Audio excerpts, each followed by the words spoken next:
This is the Gould, or Math 159 Gould, Chapter 5, Section 1 video about what is randomness. So this is going to be the cornerstone to a lot of the things that we're going to be doing for the rest of the class. So let's get into what is randomness. So in statistics, we actually mean something very precise when we say something is random. So something is random if there is no predictable pattern, but there are known outcomes. Okay, so you have to know what the outcomes are. For instance, when you flip a coin, there are only two known outcomes, heads or tails. But unless you can, calculate some physics very, very well, when someone flips a coin, you're not going to be able to say for certain whether it's going to come up heads or tails. But you do know that it's either going to come up heads or tails. So when we talk about randomness, we've already specified to some extent what the possible outcomes are. It's not like, hey, there's going to be a random event and we have no idea what's going to happen. In fact, you do know what's going to happen in the sense that you know all of the possible outcomes, but you don't necessarily know in what order the outcomes will happen. Okay, so let me actually show you how we can simulate this in StatCrunch. So let me change over. This is actually pretty interesting. So change the window. Boom. Okay, cool. So you can have StatCrunch generate random numbers for you. You can go over here to applets and scroll down to random numbers. It's right in the middle over where the 12 is. So if you click on random numbers, you give a smallest number, a largest number, and how many different numbers you want. So let's say we're talking about rolling a dice. A dice is numbers 1, which is the minimum value, through 6, so we'll change it to 6. And let's say that we roll a dice 100 times. Okay, so we're going to say compute. If repeats, we can allow repeats. Compute. Well, here they are. Well, here's a bunch of random numbers. So this is the computer simulating a bunch of numbers. So we rolled a 5, and then a 1, and then a 4, and then a 5, and a 5, and a 5, and so on.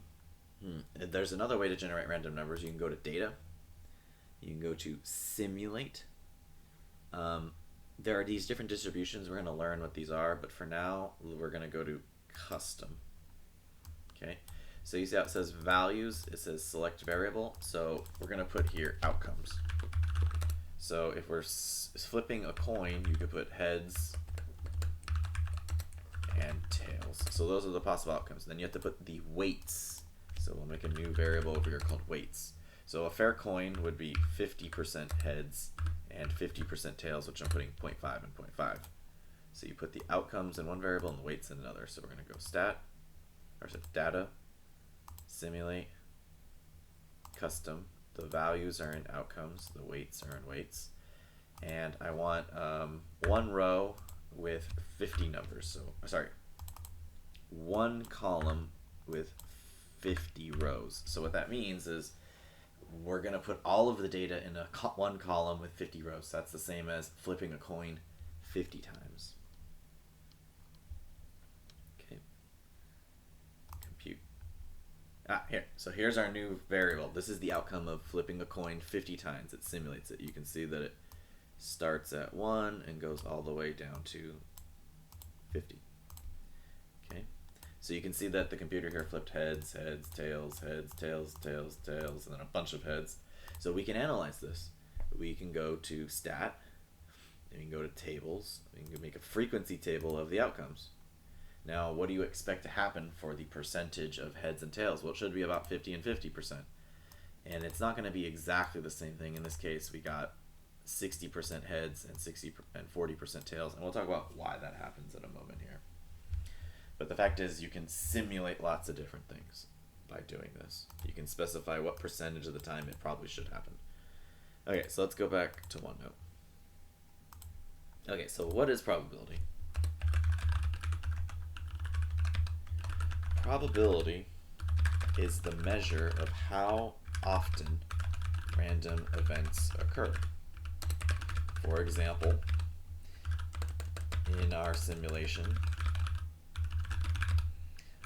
flipping a coin where the outcomes were heads or tails, we specified ahead of time that 50% should be heads.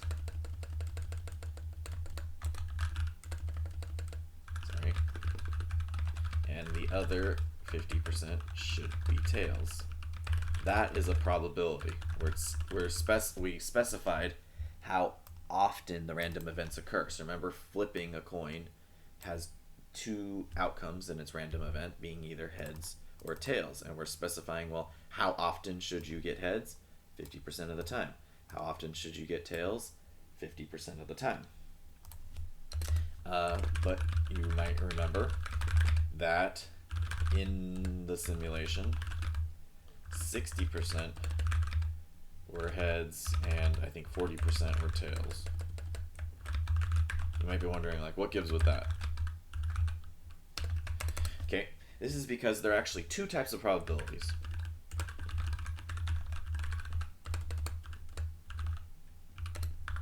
The first is called theoretical probability,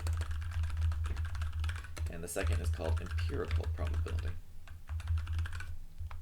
So theoretical probability is the percentage of times an event should occur if you were to repeat whatever you are doing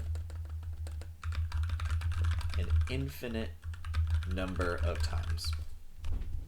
So that's basically the weight that we specified. When we said that 50% should be heads, we were giving a theoretical probability. In other words, we said, hey, computer, if you were to flip a coin an infinite number of times, at the end of doing that, and it doesn't make sense to talk about an end because there'd be an infinite number of times, 50% of them should be heads, and the other 50% of them should be tails. Okay, so you never really... Theoretical probabilities are something that you can specify or calculate, but they don't have anything to do with what happens in the real world.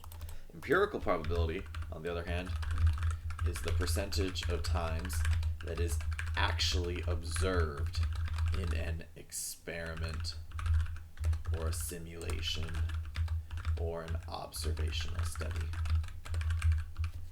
The empirical probability of what we had in the simulation was that we got 60% heads and 40% tails.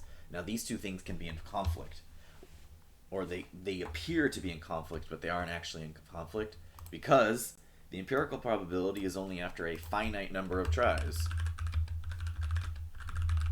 whereas the theoretical probability is what you would get after an infinite number of tries. So the whole idea here is that if you were to keep on flipping or simulating the coin, flipping more and more and more and more, these 60 and 40% should end up getting closer to 50 and 50%. And actually, let's have the computer do that. I'm gonna switch over to StatCrunch, and we're gonna do another simulation again. I'm gonna go, oops, why is this not going? Oh, there we go, sorry, something was going on. So we're gonna say data, simulate, custom. I'm gonna put the values and outcomes, the weights in weights. We're gonna have it flip 1,000 times in one column. Okay, so now here's my 1,000 flips. You can see that it's different than what happened last time. And I'll scroll down just so you can see, like, yep, there's 1,000 flips. It ends here at 1,000. You can see the number on the left. Okay, so let's look at a table of our new simulation. It ends up being a lot closer now. This time there were 1,000 flips, 48.5% of which were heads and 51.5% of which were tails. That was a lot closer than what we saw when we only did a simulation with 50 tries. When we did it with 50 tries, we got rather different results, right? 60-40, right? Only 50 tries, but the 1,000 tries is closer to infinity, and then 50 tries, you can see that it's getting closer and closer now to the 50-50 split, which we specified as our theoretical probability. So, hopefully this is making sense, and thank you for watching the video.